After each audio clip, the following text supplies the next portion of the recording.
חודש טוב.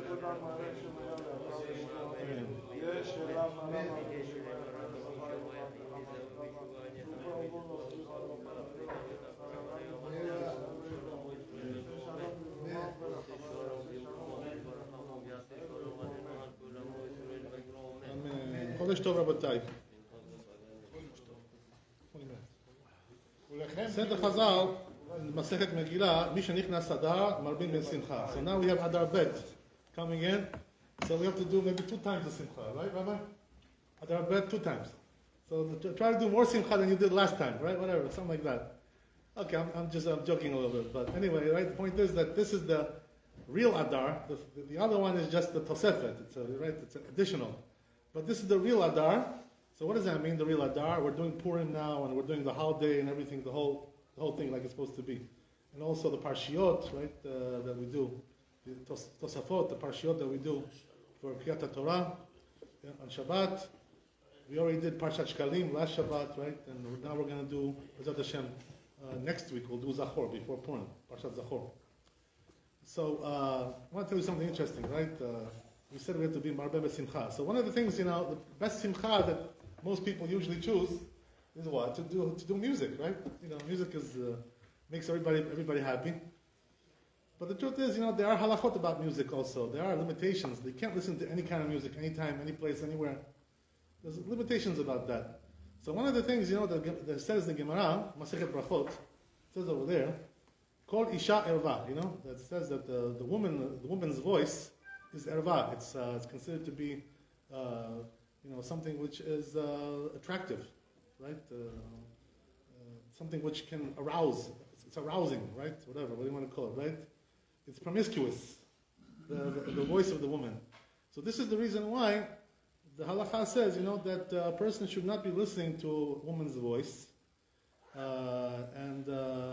So it doesn't really matter, who she is. I mean, if that's his wife, he can listen to his wife's voice, no problem, because he can be with her, so if he's going to have thoughts about her, there's no problem with that. Also, he can listen to his daughter's voice. Why? Because his daughter, there's no hirhurim, there's no thoughts, there's no bad thoughts, right? Over there. And also with his mother. If his mother is singing, he can listen to that too. Why? Because there's no hirhurim, there's no thoughts with his mother. There's no yetzer hara with these things. So a person can listen to his mother's voice, to his wife's voice, to his daughter's voice. But just about anybody else, you got a problem. You can't really listen to their voice because of the hirhurim. It's going to cause you to think about them. Sorry?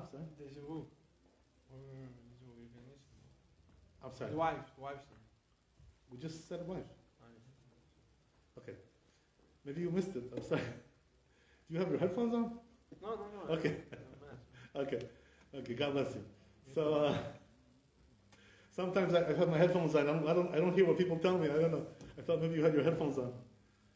One time, I was going to the elevator. Going upstairs to my house. So there's a Georgian guy who lives in my building. So he was calling me, to hold the elevator. But I had headphones. I couldn't hear him. So I just left and I went. So next time he saw me, he got angry. He says, "What's with you? What kind of neighbor are you? You don't hold the door for me?" I said, "I'm sorry. I wouldn't do that, but probably I had my headphones on. It happens. Whatever. Sometimes. Shem Yirachem. Shem should forgive us. So anyway, right. Getting back to our topic, called Isha Erva. So the question is, how do we then, to listen to music? Because the truth is, most of the music today, you have a woman's voice going on over there, right? Whether it's American music, or whether it's Georgian music, or, Persian music, Bukharian probably also. Yeah, same thing. It's all the same thing. Uzbek, right? Whatever. All these things, they do have women singing, So the question is, are you allowed to listen to that? A recorded voice of a woman, on MP3 or whatever it is, right? Some kind of a device, your computer, your whatever it is, right? Your iPod, God knows what. So the question is, are you allowed to listen to that? So the truth is that there is a tshuva in Moreinu Rabbeinu Maran, Rabbi. He has a tshuva about this in Yebi Omer, Chelik Aleph, first volume. He wrote that volume, probably he was like 25 or 30 years old, very young man, but he was still big chacham. He was already Gdol Ador in Halakha, so he had a lot of knowledge at that time as well. You know what Rabbi Ezra said about him, right? Rosh Yeshiva, Rabbi said. he said that when he was 30 years old, he said, Maran Ravadia, he already has the knowledge of the Ben Ish Chai. Wow. Can you imagine? At 30 years old, he said that. He already had the Torah knowledge of the Ben Ish Chai. So you can imagine what he had when he was 80 years old. When I was with him at that time, right? That was something else altogether. He also said to his son, Maran, he said to Yitzchak Yosef, the chief rabbi, he told him, he said, when I was 30 years old, he says, I had the whole Shas, the whole Talmud in my head, like a microfilm, PDF. I could scroll back and forth each page, Wow. Like this, scrolling, scrolling back, any page I want to look at, I can look at. That's the way he was Baki in Halakha, Talmud, right? All kinds of things. Maran was already very big at that time. He wrote the Rabbi Omer, the first volume at that time. So what happened was that he writes over there, machloket about this. The question is, are you allowed to listen to recorded music by a woman? As we said, right? There's all kinds of things like that. It's very hard to escape from that because it's everywhere. Whatever it is, right? So the truth is, he brings over there machloket about this. And but the majority of the poskim, the rov of the poskim, seem to say that it's allowed to do that. That you can listen to a woman's voice when it's recorded. So what's the difference between recorded voice and live voice, right? Live voice is the problem. Right. Because what's the problem? You see her, and there's hirurim, you're going to get thoughts about her. You're going to get attracted to her. It's promiscuous, so therefore, right, this is the reason why you're not allowed to. But they say the poskim like this, that when it comes to recorded voice, since you don't see the woman, she's not there with you, so there's no hirurim. You're just enjoying her voice. But there's nothing to attach that voice to, to make a contact, to associate with that voice to some body, some woman, right? That's the thing. That's why Maran says over there in Rabbi Omer, in that tshuva, he writes over there that if he saw a picture of that woman, then it's going to be a problem because maybe the picture is going to make him think about her. But that only applies when he remembers the picture, like he has it in his mind, What about if he saw the picture 10 years ago, that's not going to be a problem, It's probably, yeah. What about if you see this in video? Yeah, same thing. The video is going to be a problem, of course, because you're looking at her, right? So you shouldn't look at that, right? You shouldn't look at a video of a woman singing. That's not really proper to do that, in any case, right? Because the visual is the biggest problem. The Yetzer Hara goes from the sight, right? As the Chazal said, right? The eye sees and the heart desires, That's the way. First the eye sees, the heart desires the woman. So, but when you don't see her, there's really nothing to desire. That's the whole thing. So that's how you can avoid the problem. So therefore, if a person wants to listen to these kinds of music, a woman recorded, and she's not there in the room, so there is what to rely on. Yeshal Smoke, right? You can rely on that, as we said, right? As long as what? By the way, the general rule when it comes to this is like this, the general rule. The general rule is, whatever gives you hirurim, bad thoughts, you shouldn't do it, So if listening to that song gives you bad thoughts, obviously you shouldn't listen to any song like that. It doesn't matter if it's a woman or a man or whatever it is, right? Don't do anything which gives you bad thoughts. That's the general rule, You don't want to come to that. But there are some people who, like, for instance, I'll give you an example. They listen to music. There are some chachamim like this also that wrote about this. That they were listening to music, even though there was a woman singing there, or there was, the words were not proper, you know what I mean? But they were able to block that out, they just listen, enjoying the music. They don't care about the words. So if you're on that level, you know what I mean, that the words don't mean nothing to you, just the music is all you care about. So then you're okay, but maybe a lot of people are not on this level, right? So the general rule is that if it gives you bad thoughts, don't listen to this music. But if you're immune, your immune system is good, it doesn't bother you, you don't think about it, so then it's okay. That's the general rule, So if a person follows this rule, he'll be okay. That's the thing, You can enjoy only from the lyrics, not from the words. I'm sorry? From the lyrics. What about it? You can enjoy if you So here's the thing, right? That as we said, right? If the woman is in the room, you shouldn't listen to her singing. You're not allowed to. But if it's recorded, chatariliari, that's okay. That's what we said, right? Talking about a woman's voice. This is the chiluk. So by the way, people, when I told people, some Bukharian guys about this, Big Gabriel, the guys over there, they're a little bit funky over there, the guys over there, So what they tell me is, what are you talking about, blah, blah, blah. So I said, listen, the rabbi himself, Maran, he was listening to a woman's singing. He himself was listening to that stuff. On Khartoum. Yeah, exactly. You know that, right? Yeah, so he himself was listening to that. And not only that, somebody even told me, my daughter is married to the great-grandson of Man. So he was there at his house all the time. So he told me everything, what goes on in this house over there. You know what I mean? The whole story. I was also in the house, but I was there every 2 days or so, whatever. But he was there anytime he wanted, just walked in, waltzed in, waltzed out, for hours sitting there, right? All kinds of things, family functions, all kinds of things. So he told me a lot of things, that go on there. One of the things I heard also, which is very interesting, is that he said they told me that Maran used to, when he wrote Shuvot in Halakha, he was listening to music at the same time. Can you imagine? Because that made him into a good mood, gave him simcha, So because of that, he was listening to the music and writing. Not everybody can do that, by the way. You have to have good concentration for that. There are some chachamim, by the way, who have great, great minds. So what they can do is they can concentrate on several things at the same time. Like for instance, there was one chacham. They say, that he would do 3 things at the same time. What does that mean? He would write. He would write. He would be talking to somebody, answering a question in halakha, and keep on writing. He didn't stop writing. You know what I mean? And also, he was listening, talking to somebody on the phone at the same time. 3 things at the same time. You know what I mean? Doing 3 things. There are some people, chachamim, who are, they're going, and they can do everything together. They have concentration. But we don't have, not everybody has that. You know what I mean? So there are some brilliant people like that. Inherited, or is it developed? I'm sorry? Are you born with this, or is it developed? As we said, right, that what happens is that the chachamim told us that when a person, how does a person become a big chacham in Torah? You don't have to be a son of a big chacham, from line of, chachamim. You don't have to be like that. Right? Anybody can become a Talmid Chacham, Torah, B'keren Zavit Munachat. It's in the corner. You want to go and take it? Go and take it. You're a Jew. And go and get it if you want. You're interested? Go and get it. You don't have to be from a Chashuv family, from a Yuchas family, this kinds of thing, right? You don't have to be like that. You can be just a regular Jew. You go. So what happens is like this, right? A regular Jew, he doesn't have such a high neshama. He's a regular guy, His father was Amaretz, watching TV, remote control. You know what I mean? And he became a Ben Torah. You know what I mean? He went to learn in yeshiva. So how does a person like that become Dor Lador? He can't, by the way, right? It says the Rambam that any person, look at the Rambam says, this is the word of the Rambam. Okay. He says any person, any Jew, can become as great as Avraham Avinu. Period.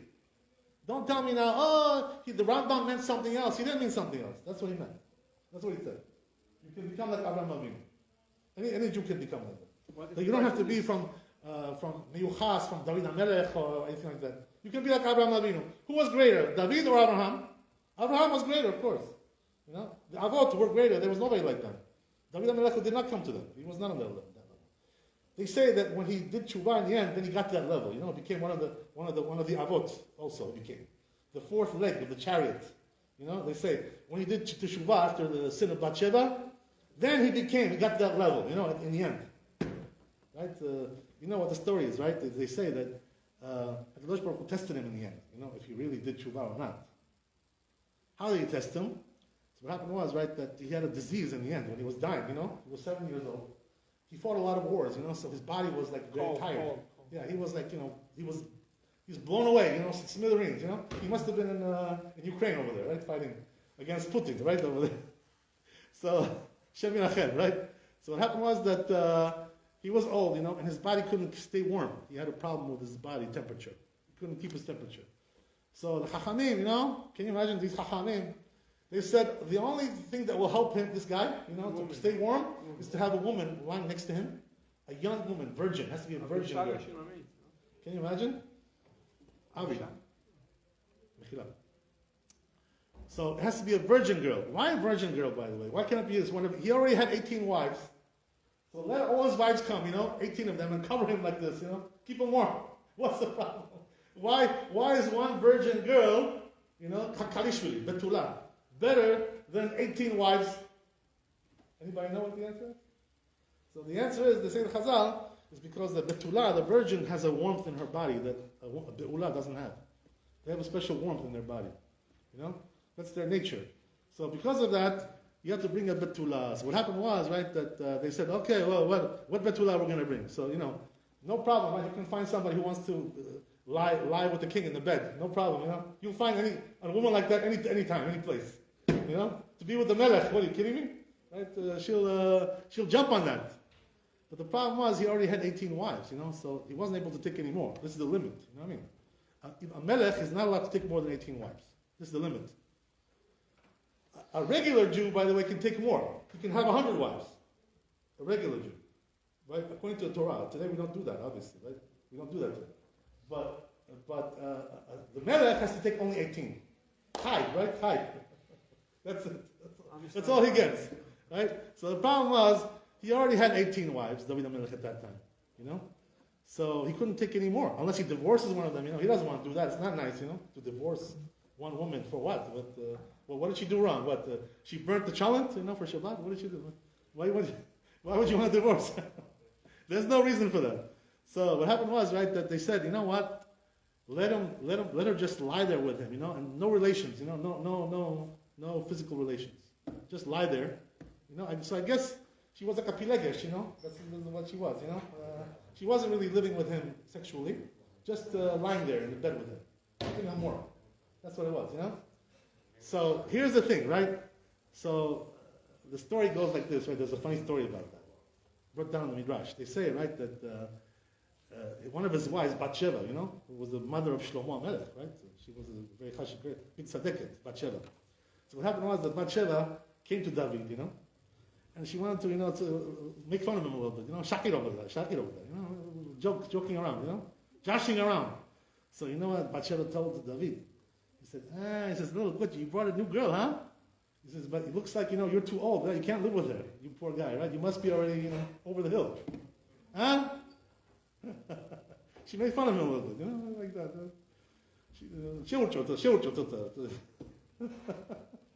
Right? So David told her like this. He says, oh, you serious with me? He says, I'll show you who's the boss. So what do? They say the Chazal. This is not my words, right? Chazal, they say, at that time, he lived with her 7 times that day, 7, just to prove to her that he had the strength to... It wasn't because he was weak. That wasn't the thing. You know what I mean? The whole point was that he had too many wives. It wasn't allowed. That was the whole thing. So he wasn't able to take her as a wife. So he proved to her that point. So what the Chazal say was, right, that this thing, this Abishag, who was obviously a beautiful woman, very beautiful, they're not going to bring some lame girl, to the king, what I mean? He only gets the most beautiful ones. That's the way it is, right? The top picks she gets. So what happens is, right, that this was his nisayon, to see if he did tshuva. What does that mean? She's lying to you all the time, next to you, and you can't do nothing with her. Shem Yerachah, it's a big test, Especially if you're able to do it, like he was, as we said, right? He was able to do it, but he didn't. He refused, So there was a test that he passed. Once he passed that test with Abishag, he became one of the avot, like the Merkava, the 4th leg of the Merkava. That's what it says. Okay, I'm just telling you, Agav, right? Some nice information there, nice story. Okay. Kol divrei Elohim Chaim. So anyway, getting back to our issue, right? As we said, the thing is that when it comes to Kol Isha, the rule is that a person can listen to recorded, but not to live. But I'll tell you something interesting. Right? I remember when I was in Israel, there was an interesting case that came up. There's all kinds of politics in Israel, right? There's all kinds of things going on over there. You guys don't, by the way, you here that live here, you don't hear that stuff. But when you're over there, you get all the news. You know what I mean? So one of the things that happened was that they had some kind of a gathering, with the army, some kind of a ceremony, right? So what happens is they have also lady singers over there, Nashim Sharot, right? They have also lady singers. They sing over there. They have some kind of a band, an orchestra, like the military, an orchestra. So the ladies are also there. So the soldiers that are religious, datim, they're saying, we can't go to this ceremony because these women are singing over there. We can't listen to her. We can't listen to them. So there was a big balagan that they made, over there. So the truth is that I must tell you that there's different ways to look at this, but I would say that in a case like that, it's allowed to be there. And the reason is because that's not your intention, to listen to the woman's voice over there. You're just going for the ceremony. You have to be there, you know what I mean? It's an obligation. You know what I mean? It's like, Rabbi, he has to go to the shul, and run the minyan. He has to do his job, right? Chazan has to do his job. Baal Korah everybody. Chayal has to be there. He has to be there. The soldier has to be there. That's the thing, So they have to be there. They're not going there to listen to enjoy the voice. So I don't think that would be really a problem, to go in a case like that. Whatever, anyway, right? There was all kinds of issues. We talked about that. So in a case like that, right? So what I need to tell you is that, let's say, for instance, that you're going into a place, and you have to be there for a while, whatever it may be. So there are some women who are singing there, but that's not your intention, to go for that reason. You just have to be there for a different reason. That's not really a problem, you know what I mean? You're not really intending to enjoy the voice over there. That's not your intention. Let's say you go into a store, and over there at the store they're playing some music, you go, but all you want to do is shop over there. You want to go shopping. You're not interested in listening to music. That's not your issue. That's not a problem. That's not really an issue. The problem is when you're enjoying it, there's hirurim, there's bad thoughts. Yeah, when you're doing something else, you don't have time for that. That's not the issue over there, right? So a person has to know, right, when it applies, when it doesn't apply, you have to use chokhmah with them, with these things, right? That's the idea. So there's also another thing, which is similar to that. I don't want to keep you too long, which is the issue of, when the words are not nice in the music, dirty stuff, dirty words, So the Chachamim call this, shirei agavim, agavim. You know what agavim means? Like obscene songs, with obscene language. Like all kinds of descriptive, sexual language, things like this, right? Unfortunately, we have so much of that, right, in the Western culture. And also in the East, by the way, we have that. Persians and Georgians, we have lots of that. No lack, believe me. There's plenty of that stuff going around, right? Wherever you go, whether it's the East or the West, whatever it is. So the question is, are you allowed to listen to that? So the truth is that the Rambam brings down, and also many others, poskim, they bring down, that you shouldn't listen to dirty words, the dirty stuff. Descriptive, sexual stuff, that's not really good. Why? Because again, right, it's going to bring you to bad thoughts. That's the reason why, But there are some people, as we said, right, who can just listen to the music and the words don't affect them. There are some people like that. I don't know if probably most people are not like that. You know what I mean? So therefore, they shouldn't listen to that kind of stuff. You know what I mean? Especially children and stuff. If you let children listen to that kind of music, it's gonna mess. They're gonna start repeating those words, and stuff like that. Like children, they're like tuki, like the parrot. Whatever they hear comes out of their mouth also. And by the way, it's one of the biggest sins you should know is that when a person speaks nivul peh, speaks cursive, dirty language out of his mouth, they say that for the sin of nivul peh, the young children die. Shem Yirachem, right? So considered to be a very big sin. So you don't want to get involved with this kind of stuff. You don't want to listen to that. You don't want to, especially you don't want to talk about it. You don't want to say it, right? All the more so. You have to be careful about that, right? But a person who can just, like Maran, what he used to do, Rabbi, he would, and also many others, by the way, the rabbis, Chachamim, they had this technique. They would take a song which is not clean, like a love song, something like that, right? Descriptive. And they would, take the melody, and take it, leave the words behind, and put some new words, Kodesh. You know what I mean? That's allowed to do. You're allowed to do that. That's okay, It's even somewhat of a mitzvah. By the way, they say that the Chachamim, that most of our chazanut, that we have, the melodies that we have, the chazanim, they say these famous melodies, that everybody sings them together, the Sephardi melodies, and also the Ashkenazi melodies. So what's the thing? The Sephardi melodies, where they come from, right? Most of them, they come from love songs, from Arab love songs, So what the rabbis did was, they took those songs, they took the melody, and made a kodesh, and put it into the tefillot. And they left all that junk behind, all that garbage. That's the way it is. Right? It's like a conversion, you're doing giur. Converting the song to making it Jewish. That's the idea. You're allowed to do that, that's okay. Maran used to do that too. He told us, one time he told us like this, that he drove by a certain mosque, Mizgad. So he drove by there, and he heard some, they have their, Lo Aleinu, right? They have their chazan over there, who sings. They're good. They sound good, these guys, right? They know how to do music. Yeah, they're very good. So what happens is, right, that the Maran, he said, when they passed by the mosque, he said, I just learned this song that he was doing, this chazan over there, this Muslim chazan, And he says, I'm going to make it into Kodesh. You know, he says, I'm going to do it. I already got the melody down. That's the good. So if you want to do it that way, that's okay. Okay, ברוך ה' לעולם, אמן אמן. וידיך אני ברוך השם, הקדוש ברוך הוא זכר ישראל. לפיכך יבוא להם תורה מצוות שאמרנו לחפש, למען צדקו יגדיל תורה וידיר.